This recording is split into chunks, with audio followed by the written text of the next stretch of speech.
want justice. We want justice. I want justice. We want justice. We want justice. We want justice. We want justice. Justice for Arjikor. Justice for Arjikor. Justice for Arjikor. এই ধর রামনগরের বাধিয়া অঞ্চল তৃণমূল ও যুব তৃণমূল কংগ্রেসের প্রতিবাদ মিছিল। আরজিকর কাণ্ডের প্রতিবাদে ঝড় উঠছে রাজ্যসহ গোটা দেশ জুড়ে। এই ঘটনায় নিন্দায় যেমন বিরোধীরাও, অন্যদিকে শাসক দল এই ঘটনার তীব্র নিন্দা জানাচ্ছে ব্লক থেকে অন্তঃজলে। আজ রামনগর এক ব্লকের অন্তর্গত বাধিয়া অঞ্চল তৃণমূল যুব তৃণমূল কংগ্রেসের প্রতিবাদ মিছিল আজ অনুষ্ঠিত হয়। উই ওয়ান্ট জাস্টিস স্লোগানযুক্ত আজকের এই মিছিলেও। আজকের এই প্রতিবাদ মিছিলে বাধিয়া অঞ্চলের গ্রাম পঞ্চায়েত থেকে মিরকতাগঞ্জ পর্যন্ত এই মিছিল অনুষ্ঠিত হয়। বহু মানুষজন এই মিছিলে অংশগ্রহণ করেন। আরজিকর মেডিকেল কলেজের নির্যাতিতা ছাত্রের মৃত্যুর প্রতিবাদে বিক্ষোভের রেশ দেখা গেল। রামনগর এক পঞ্চায়েত সমিতির বন ও ভূমি কর্মাধ্যক্ষ আব্দুল খালেক কাজী এই প্রতিবাদ মিছিল নিয়ে বার্তা দেন। আমরা আরজিকর কাণ্ডে যেটা প্রতিবাদ মিছিল যুব তৃণমূল কংগ্রেসের নেতৃত্বে এবং মহিলা তৃণমূল কংগ্রেসের নেতৃত্বে আজকে যেটা আমরা মিছিল বের করেছি, দোষী ব্যক্তির বিরুদ্ধে সুব্যবস্থা না হলে ফাঁসির যদি আওয়াজ না ওঠে আবার আমরা আন্দোলন করব। ইতিমধ্যে রাজ্য সরকারের তরফ থেকে একজন সিভিককে ধরা হয়েছে, অন্যদিকে সিবিআইও আরজিকরের যে হাসপাতালের প্রধানকেও ইতিমধ্যে সিবিআই হেফাজতে নিয়েছে। কি বলবেন?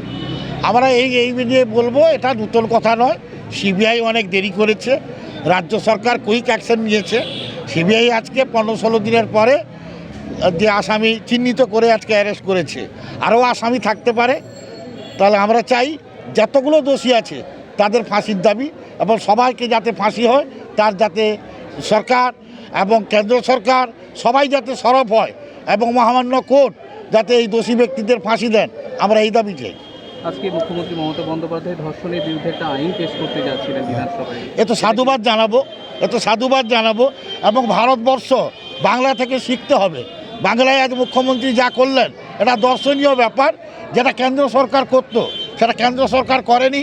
মাননীয় মুখ্যমন্ত্রী কেন্দ্র সরকারকে চিঠি দেওয়া সত্ত্বেও কেন্দ্র সরকার কোনো পদক্ষেপ নেয়নি। তাই বাংলা আজকে ভারতবাসীকে দিশা দেখাবার জন্য প্রথম অ্যাকশন নিয়েছে, যে এই বিল পাস করেছে।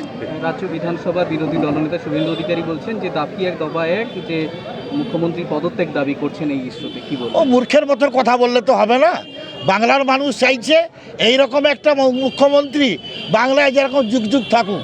আমরা চাই বাংলার মানুষের আশীর্বাদ উনি যেরকম পান, এবং উনি যে অ্যাকশন আজকে তৈরি করলেন ভারতবর্ষে নজিরবিহীন ঘটনা, যেটা বাংলা যেটা করলো আজকে সেটা ভারতবর্ষ নরেন্দ্র মোদী করতে পারতো, সেটা কিন্তু করেনি। আরজিকর কাণ্ডের ঘটনায় ইতিমধ্যে সিবিআই তদন্তে আরজিকর হাসপাতালের প্রাক্তন প্রধান গ্রেপ্তার হয়েছে। আরজিকর কাণ্ডের পর থেকেই তার ভূমিকা প্রশ্নের মুখে। তার গ্রেপ্তারি সাসপেনশনের দাবি উঠেছে। তরুণী চিকিৎসককে খুনের ঘটনায় তদন্ত প্রক্রিয়া যত এগিয়েছে তত তার বিরুদ্ধে একের পর এক অভিযোগ সামনে এসেছে। এই পরিস্থিতিতে তার বিরুদ্ধে আরজিকরে দুর্নীতির অভিযোগের পাহাড় সামনে আসে। তাকে জিজ্ঞাসাবাদ চালিয়ে যাচ্ছিল কেন্দ্রীয় এজেন্সি। সন্দীপ ঘোষের গ্রেপ্তারের পর আন্দোলনের ঝাঁজ আরও বাড়ছে।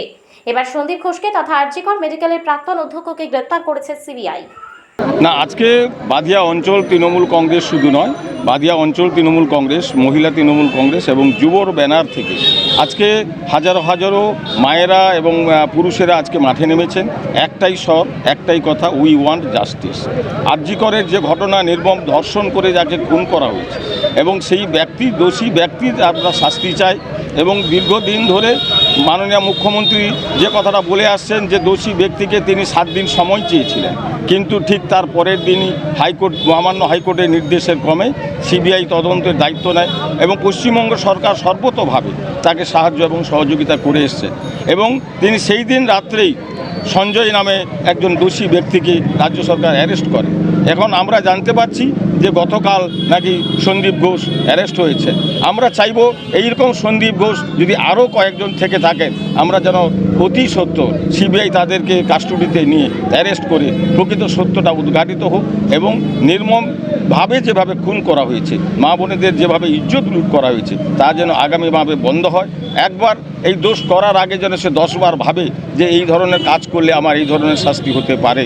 তাই আমরা চাইব যে নির্মম হত্যাকারীর দ্রুত বিচার হোক এবং তার নির্মমভাবে কঠিনতম শাস্তির ব্যবস্থা মহামান্য আদালত বা সিবিআই থেকে করা হোক, এইটা আমাদের কাছে আমরা বিনীতভাবে আবেদন জানাই। রাজ্য সরকার, রাজ্য পুলিশ একজনকে গ্রেপ্তার করার সাথে সাথে সিবিআই তদন্তভার নেওয়ার পর গতকালই প্রথম পদক্ষেপ নিয়েছে, হ্যাঁ। আরজিকর প্রধানকে অ্যারেস্ট করেছে। আজকে- এই পদক্ষেপে কি বলবেন? না, এই পদক্ষেপটা অনেক আগে নেওয়া উচিত ছিল। আজকে 22 দিন যাবৎ যেভাবে সন্দীপ ঘোষ সকাল থেকে বেরিয়ে যায়, সন্ধ্যার সময় ঢোকে, আমরা তো ভাবলাম সিবিআই দপ্তরে হয়তো উনি দায়িত্ব পেয়েছেন বা কাজ পেয়েছেন, তা নাহলে সকালবেলা সন্দীপ ঘোষ বেরিয়ে যেতেন, সন্ধ্যার সময় আসতে। আজকে 22 দিন পরে তাদের মনে হয়েছে যে আমাদের চাপে, জনগণের চাপে, শাসক দলের চাপে, সবার চাপে তাকে অ্যারেস্ট করতে উনি বাধ্য হয়েছেন। এবং আমরা চাইব যে আগামী দিনে শুধু সন্দীপ ঘোষ নয়, এই সন্দীপ ঘোষের মতন যারা এইসব কাণ্ডে যুক্ত আছেন তাদেরকে যেন কড়া ব্যবস্থা নিয়ে দ্রুত শাস্তির ব্যবস্থা করা হয়। আজকের এই বাদিয়া অঞ্চলের তরফ থেকে আরজিকর কাণ্ডের প্রতিবাদে ধিক্ষার মিছিলে অংশগ্রহণ করেন অনেক নেতৃত্ব। রামনগর থেকে নিজস্ব প্রতিনিধির রিপোর্ট, ডিএন আপডেট।